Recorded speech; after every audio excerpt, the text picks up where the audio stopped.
In front of me is LENOVO Tab K11 Plus, and today I would like to show you how you can operate apps permissions.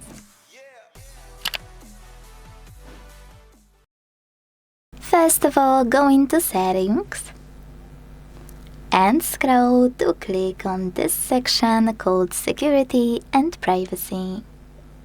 Now scroll again, but this time tap on Privacy Controls. Select Permission Manager and pick any feature you wanna manage.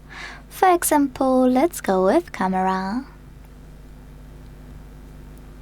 Tap on one of your apps under one of those sections, which are allowed all the time, allow only while in use, or not allowed.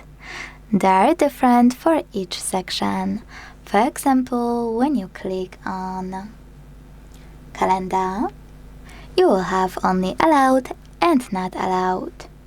Either way, after picking an app, you need to apply one of those options here. Allow only while using the app, ask every time, or don't allow. Let's go with first option.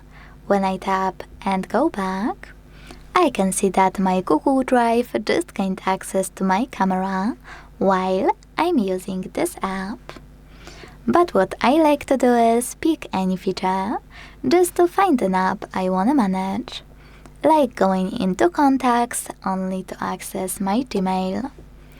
Then tap on tiny text at the bottom, see all permissions, and operating all of those only for chosen app, the same way. Thanks so much for watching. If you enjoyed this video, leave a like, comment, and subscribe. Bye!